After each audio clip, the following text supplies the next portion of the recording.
tinha tantos problemas técnicos do ponto de vista de desenvolver o jogo, é um time que agora tem perspectivas. Entrosamento não se compra na farmácia. Agora, tudo indica que seja uma questão de tempo para esses jogadores se entrosarem. E o Silvinho também achar o melhor esquema, né? Porque agora começam várias conjecturas a respeito dos esquemas que ele pode usar. Roger Guedes no meio como falso 9, sem Jô, a falta que um outro volante faz. Aí vem outras discussões. Mas só uma dúvida aqui, professor, antes de passar para o Abel e para o Prates também. Mas você falou, evolução. Claro, se a gente pensar no Corinthians do começo do campeonato, foi até o que eu falei aqui, né? Os caras estavam fazendo conta de 45.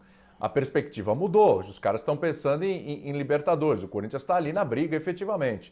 Mas 2 jogos para cá não andou um pouquinho para trás, não? Aquele jogo contra o Grêmio, que o Jô achou aquele gol, né? Agora esse jogo com o Juventude... Não deu uma freada aí nessa expectativa de bom futebol, não? É porque o Corinthians perdeu em entrosamento e ganhou em técnica, ganhou em qualidades individuais, qualidade individual dos jogadores, mas perdeu um pouco no coletivo. Saíram pelo menos 2 jogadores que estavam muito bem. O Rony, como segundo volante, o corintiano não gostava de 2 volantes quando precisava, e agora talvez reconsidere essa ideia, né? Muita gente viu ontem como o Corinthians perdeu o meio-campo com o Gabriel sobrecarregado na marcação. Um deles é o Rony e o outro é o Adson, que não pode estar jogando mesmo, porque, afinal de contas, se machucou. Acho que perdeu em entrosamento, mas ganhou em qualidade individual, em possibilidades dentro do jogo. O resultado de ontem mostra isso, né? Foi um 1-1, muito na individualidade do Roger Guedes. O Corinthians está vivendo essa transição, William. Às vezes vai ter que pagar um pouquinho de qualidade de futebol também para entrosar esses jogadores, até que essa qualidade individual também se traduza em jogo coletivo. Agora, o Abel, eu fiquei pensando em você ontem, viu? Verdade. Pensei em você ontem, Abel, durante o jogo. Diga lá, por quê, amigo? Pelo seguinte, ontem no programa, a gente tava falando aqui, viu, Prates? E aí, qual é o prazo agora? Lembra que eu te perguntei, Prates, se você fosse dirigente, qual é o prazo para apresentar o bom futebol? Qual é o prazo para o desempenho? Lá na Padoca né? perguntaram Aí você falou, isso calma também, lá, Will. Perguntaram, o pessoal na Padoca perguntou, né? Então, e aí, Prates, você falou assim, calma, não é assim, não é mágica, tem que ter um tempo e tal. Eu falei assim, o quê? 10 jogos e tal. E o Abel puxou a palavra e falou o seguinte, meu amigo, futebol brasileiro, ontem, é pra ontem, é no próximo jogo já. A cobrança, então, e é mesmo. Então, Abel, só que o próximo jogo foi o de ontem e não rolou, hein, Abel? E aí, hein? Exatamente. E eu lembro que eu falei isso, eu falei, olha, a realidade é você ter paciência. E citei o Liverpool, lembra que eu citei o Liverpool do Klopp? Lembro. Falei, olha lá, os caras lá com muito mais investimento, muito mais organização, eles tiveram paciência com o Klopp, porque o principal objetivo era ganhar a Liga dos Campeões. Demorou 3, 4 temporadas, mas ganhou. Os caras têm paciência lá com o Guardiola no Manchester City. Citei 2 gigantes aí, técnicos renomados do futebol mundial, com grandes investimentos e muita cobrança. Eu disse, aqui no Brasil não tem essa paciência. O Silvinho é cobrado para ontem. Tem muita gente que já falou, pô, o que aconteceu? Porque não tem como analisarmos o jogo de ontem e falarmos da atuação do Corinthians sem elogiarmos o time do Juventude, o que fez o Juventude.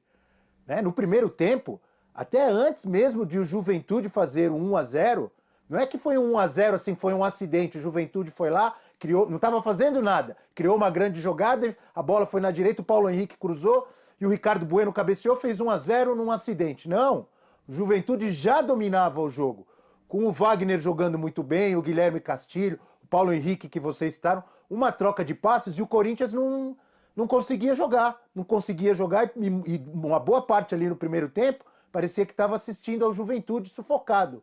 Então, elogios ao time do Juventude, ao Marquinhos Santos, né, o técnico.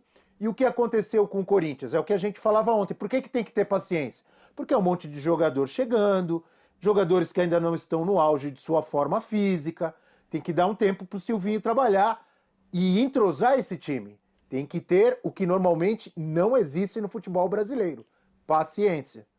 Ontem realmente o Corinthians não fez um bom jogo, foi premiado pelo talento do Roger Guedes, né? Foi premiado pelo investimento que o clube fez, e aí a gente não vai discutir agora se tem tem bala para fazer todos esses investimentos ou não, porque já discutimos isso várias vezes, mas o Corinthians foi ousado e investiu em jogadores. E um deles já deu uma resposta ontem. Outro, na estreia do Renato Augusto, ele fez um golaço, já foi uma resposta. Mesmo não tendo feito uma atuação espetacular. Ontem não foi a melhor atuação da vida do Roger Guedes. Ele teve até uma parte do jogo ali que ele ficou sumido junto com o Corinthians. No início ali ele deu uma canetinha no lado esquerdo, tentou meter uma bola pro Jô, ficou procurando o Jô dentro da área, mas depois teve uma hora, eu estava assistindo ao jogo, meu filho do lado, eu falei, cara, faz tempo que o Roger Guedes não aparece, tá meio sumido. Só que quando ele reapareceu ali no segundo tempo, ele foi decisivo. Não teve medo, partiu para cima, e quando teve a falta pegou, assumiu a responsabilidade e cobrou com categoria, né, empatando o jogo.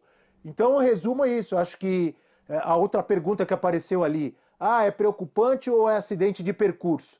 Se o Corinthians jogar sempre assim, preocupa, mas eu acho que isso faz parte de um time que tem vários jogadores que acabaram de chegar, que ainda carece de entrosamento, precisa entrosar, eles precisam chegar na melhor forma física. Eu achei que o Renato Augusto cansou ontem, não fez um bom jogo e foi substituído porque ele ainda não aguenta 90 minutos. Então eu acho que a atuação ruim do Corinthians, para resumir, se deve ao grande jogo do Juventude e a uma normalidade de um time que está sendo reformado no meio do campeonato. Sim. Olha os números aí do Roger Guedes, dá uma olhada aí, Prats. Chutes no alvo 1, 100% de aproveitamento, hein? Ações com a bola aí, 56, ações com a bola no ataque. Duelos vencidos 9, dribles certos 3. Líder do time em todos os indicadores, né? E aí o mapa de movimentação, a gente chama o mapa de calor, né? Onde se concentra mais as ações ali do Roger Guedes, ali evidentemente no lado esquerdo do ataque. Foi de onde justamente saiu o gol de falta dele contra o Juventude. Ô Prats, vamos lá. Vamos para aquele sobre quanto vale o show? Eu quero saber de você, Tava louco para fazer essa imitação, né? Quanto vale o show?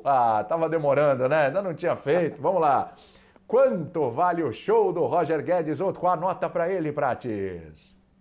7, William. E é bom a gente lembrar que o gol de empate saiu no momento que o jogo estava ruim para ele e para o Corinthians. Roger Guedes ontem se viu uma situação que ele pode viver em outros jogos do Campeonato Brasileiro. A gente fala muito assim do Roger Guedes com a bola, porque ele é um atacante muito interessante, ele tem muita força para carregar a bola, ele geralmente arrasta a marcação para o lado junto com ele. Só que ontem, como o Juventude foi muito arrumado pelo Marquinhos Santos e jogou melhor que o Corinthians quase o tempo todo, o empate não ficou ruim para o Corinthians não, pelas circunstâncias do jogo e pelo que jogou o Juventude, o Roger Guedes se viu em alguns momentos correndo muito mais atrás do Paulo Henrique do que o Paulo Henrique correndo atrás dele.